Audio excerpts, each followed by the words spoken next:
శ్రీ సాయినాథాయ నమః. శ్రీ సాయి సచ్చరిత్రము 5వ అధ్యాయము. చాంద్ పాటిల్ పెండి బృందంతో కలిసి బాబా తిరిగి షిరిడీ రాక, సాయి అను నామము, ఇతర యోగులతో సహవాసము, పాదుకుల చరిత్ర, మొహీద్దీన్తో కుస్తీ, జీవితంలో మార్పు, నీళ్లను నూనెగా మార్చుట, జన్హర్ అల్లీ అను కపట గురువు, పెండ్లి వారితో కలిసి బాబా తిరిగి షిరిడీకి వచ్చుట.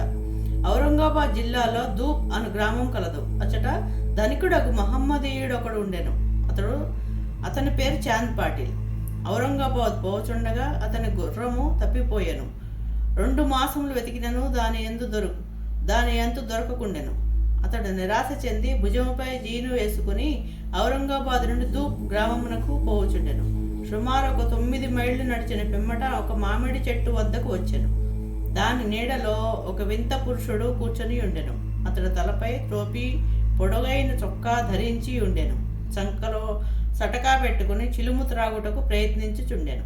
దాని వెంట పోవు చాందుపాటిల్ను చూసి అతడిని పిలిచి చిలుము త్రాగి కొంత తడువు విశ్రాంతి కొనుమనెను. జీను గురించి ప్రశ్నించెను. అది తాను పోగొట్టుకున్న గుర్రముదని చాంద్ పాటిల్ బదులు చెప్పాను. ఆ దగ్గరలోనున్న కాలువ ప్రక్కన వెతుకుమని ఫకీరు చెప్పాను. అతడకు పోయి గడ్డి మేయుచున్న గుర్రము చూచి మిక్కిలి ఆశ్చర్యపడెను. ఈ ఫకీరు సాధారణ మనుజుడు కాడనియు, గొప్ప ఔలియ అయి ఉండవచ్చుననియు, అంటే సిద్ధపురుషుడు అనుకొనెను. గుర్రమును తీసుకుని ఫకీరు వద్దకు వచ్చెను. చిలుము తయారుగా నుండెను. కానీ చిలుము వెలిగించుటకు నిప్పు, గుడ్డను తడుపుటకు నీరు కావలసి ఉండెను. ఫకీరు సటకాను భూమిలోనికి గుర్చగా నిప్పు వచ్చెను. మరలా అక్కడే సటకాతో నేలపై మూదగా నీరు వచ్చెను. ఫకీరు చాపి గుడ్డ ముక్క ఆ నీటిలో తడిపి నిప్పుతో చిలుమును వెలిగించెను. అట్లా సిద్ధమైన చిలుమును ఆ ఫకీరు తాను పీల్చి తరువాత చాంద్ పాటిల్కి అందించెను. ఇదంతయో చూసి చాంద్ పాటిల్ ఆశ్చర్యచకితుడయ్యాను. ఫకీరును తన గృహమునకు అతిథిగా రమ్మని చాంద్ పాటిల్ వేడెను. ఆ మరుసటి దినమే ఫకీరు పాటీలు ఇంటికి పోయి అచ్చట కొంతకాలం ఉండెను. ఆ పాటీలు గ్రామమునకు మున్సబు. అతని భార్య తమ్ముని కొడుకు పెండ్లి సమీపించెను. పెండ్లి కూతురిది షిరిడీ గ్రామము. అందుచే కావలసిన సన్నాహములన్నీ చేసుకుని పాటిల్ షిరిడీ ప్రయాణమయ్యాను. పెండ్లి వారితో కలిసి ఫకీరు కూడా బయలుదేరను. ఎట్టి చిక్కులు లేని వివాహం జరిగిపోయాను. పెండ్లివారు ధూప్ గ్రామం తిరిగి వెళ్ళిరి. కానీ ఫకీరు మాత్రం షిరిడీలో ఆగి అచటనే స్థిరంగా నిలిచెను. ఫకీరుకు సాయినామం ఎట్లు వచ్చెను. పెండ్లివారు షిరిడీ చేరగానే ఖండోబా మందిరంలో సమీపంలో ఉన్న భక్త మహల్సాపతి గారి పొలంలోనున్న మర్రి చెట్టు కింద బస చేసిరి. ఖండోబా మందిరంలో తగిలి ఉన్న ఖాళీ జాగాలలో బండ్లు విడిచిరి. బండ్లలో ఉన్నవారొకరి తర్వాత ఒకరు దిగిరి. ఫకీరు కూడా దిగెను. బండి దిగుచున్న యువ ఫకీరును చూచి భక్త మహల్సాపతి రండి సాయి అని స్వాగతించారు. తక్కిన వారు కూడా ఆయనను సాయి అని పిలవనారంభించారు. అది మొదలు వారు సాయిబాబాగా ప్రఖ్యాతులైంది. ఇతర యోగులతో సహవాసం. సాయిబాబా షిరిడీలో ఒక మసీదులో నివాసం ఏర్పరచుకునేది. బాబా షిరిడీకి రాకపూర్వమే దేవీదాసు అనే యోగి షిరిడీలో ఎన్నో సంవత్సరముల నుండి నివసించుచుండెను. బాబా అతనితో సాంగత్యమునకు ఇష్టపడెను. అతనితో కలిసి కొంతకాలం మారుతి మందిరంలోనూ చావడిలోనూ ఉండెను. కొంతకాలం ఒంటరిగా ఉండెను. అంతలో జానకీదాసు గోసావి అను ఇంకొక యోగి అతడికి వచ్చెను. బాబా అప్పుడప్పుడు ఆ యోగితో మాట్లాడుచుండెడు వారు, లేదా బాబా ఉండు చోటుకి జానకీదాసు పోవచుండెను. అటులనే పుణతాంబే నుండి ఒక వైశ్య యోగి షిరిడీ వచ్చుచుండెడు వాడు. ఆయన గృహస్థుడు, పేరు గంగాగీరు. ఒకనాడు బాబా స్వయంగా కుండలతో నీరు తెచ్చి పూల చెట్లకు పోయిచుండడు చూసి అతడు షిరిడీ గ్రామస్తులతో నిట్లనను, ఈ మణి అచ్చడుండుటచే షిరిడీ పుణ్యక్షేత్రమైనది. ఈయన ఈనాడు కుండలతో నీళ్లు మోయిచున్నాడు. కానీ అతడు సామాన్య మానవుడు కాదు. ఈ నేల నిజముగా పుణ్యము చేసుకున్నది కనుకనే సాయిబాబా ఆయన ఈ మణిని రాబట్టుకొనగలిగాను.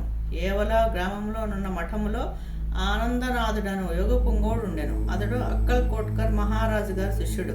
అతడు ఒకనాడు సిడ్డీ గ్రామ నివాసులతో బాబాను చూడవచ్చెను. అతడు సాయిబాబాను చూసి ఇట్లనను, ఈయన యొక్క అమూల్యమైన రత్నము. సామాన్య మానవుని వలెగా అనిపించినప్పటికీ ఈయన మామూలు రాయి వంటి వాడు కాదు. ఈయన ఒక అమూల్య వజ్రము. ముందు ముందు ఈ సంగతి మీకే తెలియగలదు. ఇట్లనుచు ఆనందనాథుడు తిరిగి ఏవలా వెళ్ళెను. ఇది సాయిబాబా యవనమున జరిగిన సంగతి.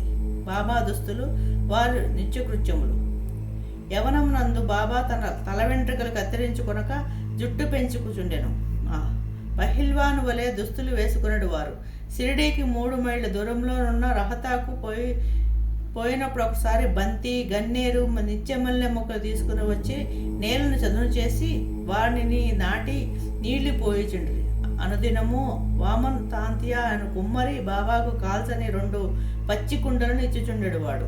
బాబా స్వయంగా బావి నుండి నీళ్లు చేది ఆ నీటిని ఆ పచ్చి కుండలలో తోడి భుజంపై మోసుకొని తెచ్చి మొక్కలకు పోసెడు వారు.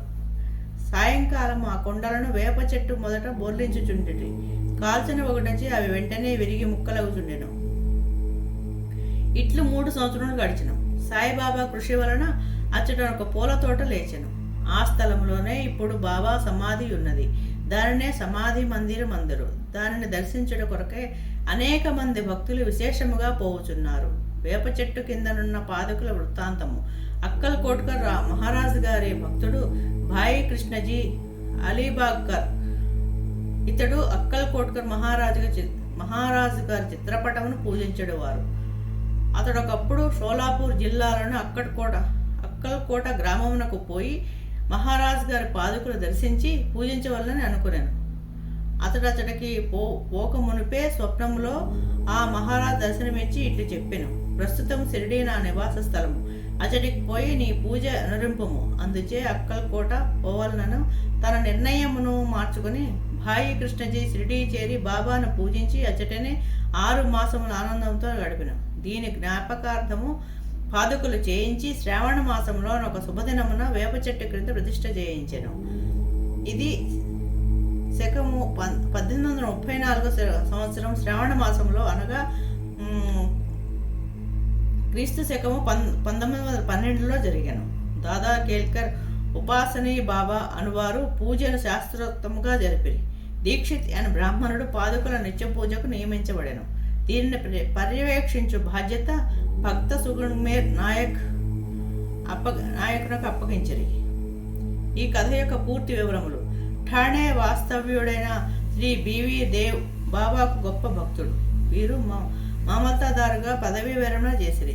వేప చెట్టు కింద ప్రతిష్ఠించబడిన పాదుకలకు సంబంధించిన వివరములన్నీ సగుణ్మేర్ నాయక్ మరియు గోవింద కమలాకర్ దీక్షితుల నుండి సేకరించి పాదుకల పూర్తి వృత్తాంతము సాయిలీల మాసపత్రిక 2వ సంపుటము మొదటి సంచిక 25వ పేజీలో ఈ రీతిగా ప్రచురించినారు. 1912 సంవత్సరంలో బొంబాయి నుండి డాక్టర్ రామారావు కొఠారే అను అతడు షిరిడీ వచ్చెను.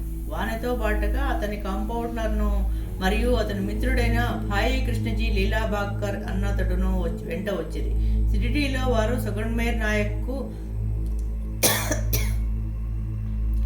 జీకే దీక్షిత్కు సన్నిహితులయ్యారు. అనేక విషయంలో తమలో తాము చర్చించుకున్నప్పుడు సంభాషణ వశాత్తు బాబా ప్రప్రథమమున షిరిడీ ప్రవేశించి వేప చెట్టు కింద తపస్సు చేసిన దాని జ్ఞాపకార్థము బాబా పాదుకులు ఆ వేప చెట్టు కిందనే ప్రతిష్ఠించవలన నిశ్చయించుకునేది. పాదుకులను రాతితో ఎక్కించుటకు నిర్ణయించేది.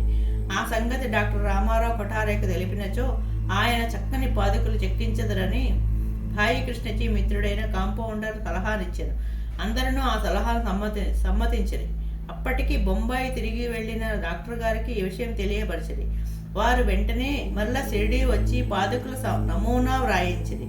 ఖండోబా మందిరమందున్న ఉపాసనే మహారాజు వద్దకు పోయి తాము వ్రాసిన పాదుకుల నమూనాను చూపిరి.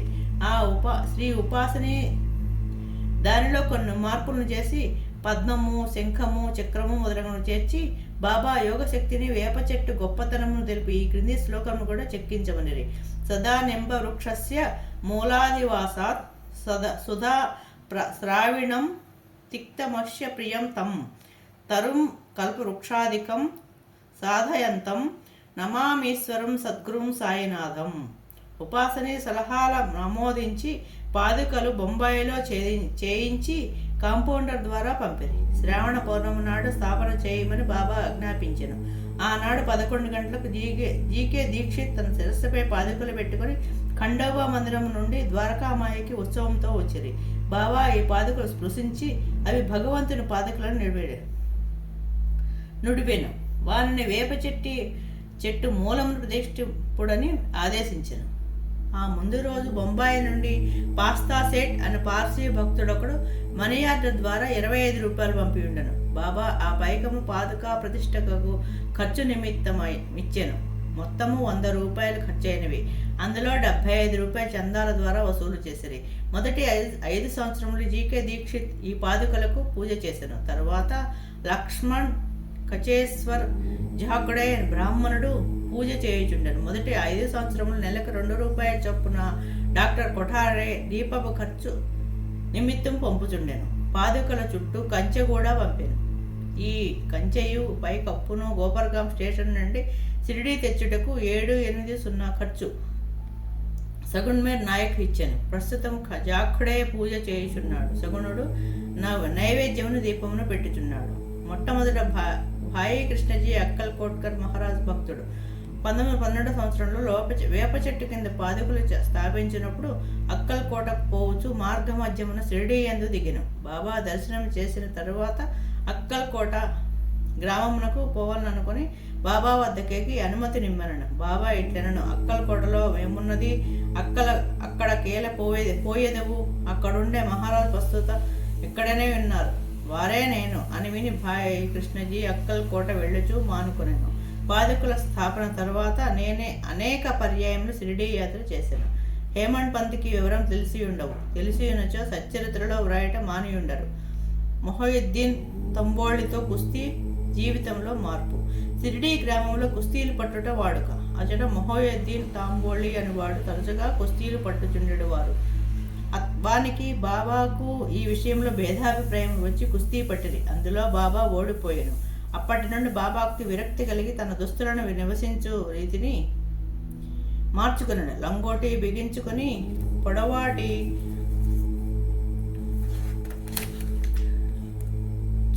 చొక్కాని తొడుక్కొని నెత్తిపైన గుడ్డ కట్టుకునేవారు. ఆ గోనె మొక్కపై కూర్చునేవారు. చింకి గుడ్డలతో సంతృష్టి చెందేవారు. రాజ్యభోగము కంటే దారిద్ర్యమే మేలని నుడివెడువారు. పేదవారికి భగవంతుడు స్నేహితుడనేవారు. గంగాగీరుకు కూడా కుస్తీలందు ప్రేమ. ఒకనాడు కుస్తీ పట్టుచుండగా అతనికి వైరాగ్యం కలిగిన. అదే సమయంలో దేహంను దమించి దేవుని సహవాసం చేయమనని ఒక శరీరవాణి అతనికి వినిపించెను. అప్పటి నుండి గంగాగిరి సంసారం నిడివెడు. ఆత్మ సాక్షాత్కారం కొరకు పాటుపడెను. పుణతాంబే దగ్గర నది ఒడ్డున ఒక మఠమును స్థాపించి తన శిష్యులతో నివసించుచుండెను. సాయిబాబా జనులతో కలిసిమెలిసి తిరిగేవారు కారు. ఎవరితోనూ తమంతట తాము మాట్లాడేవారు కారు. ఎవరైనా ఏదైనా అడిగిన దానికి మాత్రం జవాబిచ్చేవారు. దినములో ఎక్కువ భాగము వేప చెట్టు నీడయందు, అప్పుడప్పుడు ఎవరవతలు ఉన్న కాలువ ఎడ్డున గల తుమ్మ చెట్టు నీడన కూర్చునేవారు. సాయంకాలం ఊరకనే కొంత దూరము నడిచేవారు. ఒక్కొక్కసారి నీమ్గాం పోవుచుండేవారు. నీమ్గాంలో బాబాసాహెబ్ త్రైంబక్జీ డెంగ్లే అతనికి ఇంటికి తరచుగా పోవువారు. బాబాసాహెబ్ డెంగ్లే యందు సాయిబాబాకు మిక్కిలి ప్రేమ. అతని తమ్ముని పేరు నానాసాహెబ్. అతడు 2 వివాహం చేసుకున్న సంతానం కలగలేదు. బాబాసాహెబ్ డెంగ్లే తన సోదరిని సాయిబాబా వద్దకు పంపాను. బాబా అనుగ్రహంచే నానాసాహెబ్ను పుత్ర సంతానము కలిగాను. అప్పటి నుండి బాబాను దర్శించడానికి ప్రజలు తండోపతండాలుగా రాసాగిరి. వారి కీర్తి అంతటను వెల్లడి అయ్యను. అహ్మద్ నగర్ వరకు వ్యాపించెను. అక్కడి నుండి నానాసాహెబ్ చందోర్కర్, కేశవ్, చిదంబర్ మొదలుగా గల అనేక మంది శిష్యునికి షిరిడీకి వచ్చుట ప్రారంభించిరి. దినమంతయు బాబాను భక్తులు చుట్టి ఉండేవారు. రాత్రులందరూ బాబా పాడుబడిన పాత మసీదునందు శయనించుచుండెను. పొగ పీల్చుకొని చిలిం గొట్టము, కొంత పొగాకు, ఒక రేకు డబ్బా, కప్ని, తలగుడ్డ ఎల్లప్పుడూ దగ్గర నుంచుకుని సటక మాత్రమే అతనితో ఆయనకున్న సామానులు. తలపై ఒక గుడ్డను చుట్టి దాని అంచులను జడవలే మెలిపెట్టి ముడివేసి ఎడమ చెవిపై నుండి వెనుకకు వేలాడినట్లు వేసుకునివారు. తమ దుస్తులను వారముల తరబడి ఉతకకుండా ఉంచువారు. చెప్పులను తొడిగేవారు కారు. దినమంతయు గోనెగుడ్డపైనే కూర్చునేవారు. లంగోటి కట్టుకునడు వారు. చలిని కాచుకున్నట్టుకు దుని ఎదురుగా కొయ్య చెట్టుపై తన ఎడమ చేతి నానించి దక్షిణాభిముఖంగా కూర్చునేవారు. ఆ ధునిలో అహంకారమును, కోరికలను, ఆలోచనలను ఆహుతి చేసి అల్లాయే యజమాని అని పలికేవారు. మసీదులో 2 గదుల స్థలము మాత్రమే ఉండెను. భక్తులందరూ అచ్చటనే బాబాను దర్శించుచుండరి. 1912 తదుపరి మసీదుకు కొన్ని మార్పులు చేయబడినవి. పాత మసీదును మరమ్మతు చేసి నేలపైన నైషీరాళ్ళు తాపన చేసిరి. బాబా ఈ మసీదుకు రాకపూర్వము తకియాలో చాలా కాలము నివసించేది. బాబా తమ కాళ్లకు చిన్న గజ్జెలు కట్టుకుని సొగసుగా నాట్యం చేసేవారు. భక్తిపూర్వకమైన పాటలు పాడేవారు. నీళ్లను నూనెగా మార్చుట. సాయిబాబాకు దీపములన్న చాలా ఇష్టము. ఊరిలో నూనెను విక్రయించు షావుకారులను నూనె అడిగి తెచ్చి మసీదునందు రాత్రి అంతయు దీపములు వెలిగించుచుండేవారు. కొన్నాళ్ళు ఇట్లా జరిగిన. ఒకనాడు నూనె ఇచ్చు దుకాణదారులందరూ గొడవ పలుక్కొని బాబాకు నూనె ఇవ్వకూడదని నిశ్చయించుకునేది. బాబా వారి దుకాణములకు ఎప్పటి వల్లే పోగా నూనె లేదనిది. బాబా కలత చెందక వట్టి ఒత్తులు మాత్రమే ప్రమిదలలో పెట్టి ఉంచెను. నూనె వ్యాపారులు ఆసక్తితో అంతయు గమనించుతుంటది. అడుగున 2-3 చుక్కల నూనె మిగిలి ఉన్న తన రేకు డబ్బాలో నీటిని పోసి గలియబెట్టి ఆ నీటిని తాగివేసిరి. ఈ విధముగా ఆ రేకు డబ్బాలో నూనె అవశేషము పావనము చేసిన పిమ్మట మరల డబ్బాలో నీరు తీసుకొని ఆ నీటిని ప్రమిదలలో నింపెను. దూరముగా నిలిచి పరీక్షించుచున్న దుకాణదారులు విస్మయమందినట్లు ప్రమిదలన్నీ తెల్లవారుదాకా చక్కగా వెలుగుచుండెను. ఇదంతయో చూసి ఆ షావుకారులు పశ్చాత్తాపడి బాబాను మన్నింపమని కోరిరి. బాబా వారిని క్షమించి ఇకపైనైనను సత్యము నంటి పెట్టుకునుడని హితవు చెప్పి పంపివేసిరి. జౌహర్ అలీ అనే కపట గురువు పైన వివరించిన కుస్తీ జరిగిన 5 ఏళ్ల తర్వాత అహ్మద్ నగర్ నుండి జౌహర్ అల్లీ అను ఫకీరొకడు శిష్యులతో రహదా వచ్చెను. వీరభద్ర మందిరమును సమీపమున స్థలంలో దిగాను. ఆ ఫకీర్ బాగా చదువుకున్నవాడు. ఖురానంతయు వల్లించగలడు. మధుర భాషణుడు. ఆ ఊరిలోని భక్తులు వచ్చి వారిని సన్మానించుచు గౌరవంతో చూచుచుండెడు వారు. వారి సహాయంతో వీరభద్ర మందిరమునకు దగ్గరగా ఈద్గా అను గోడను నిర్మించుటకు పూనుకొనెను.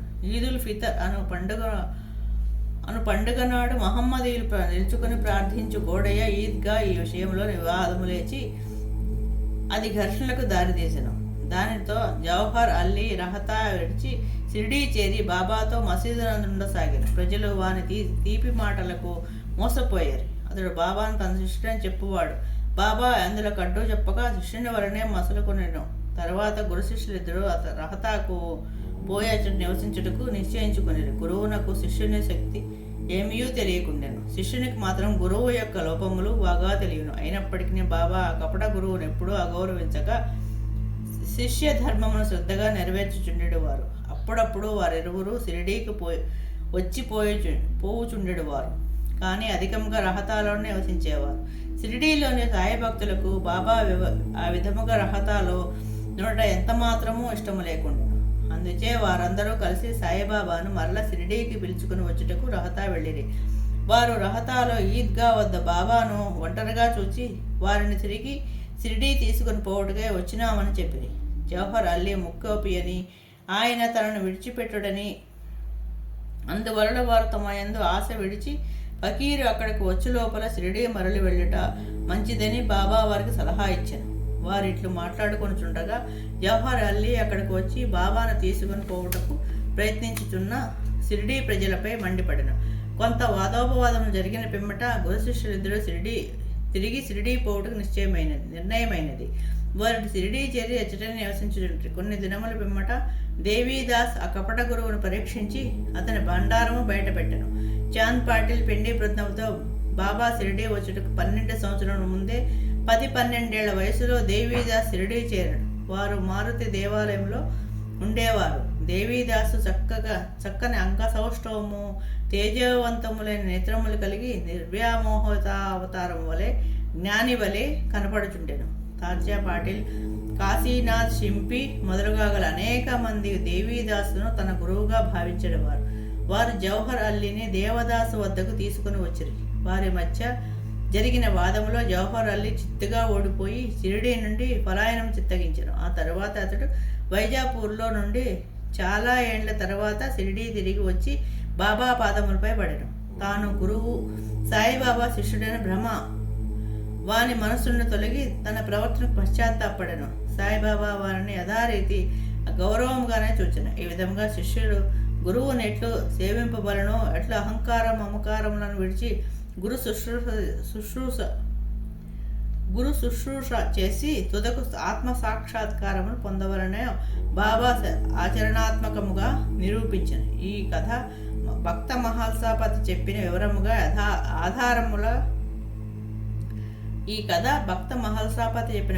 ఆధారముగా వ్రాయబడినది. 5వ అధ్యాయము సంపూర్ణము. సద్గురు శ్రీ సాయినాథ అర్పణమస్తు. శుభం భవతు.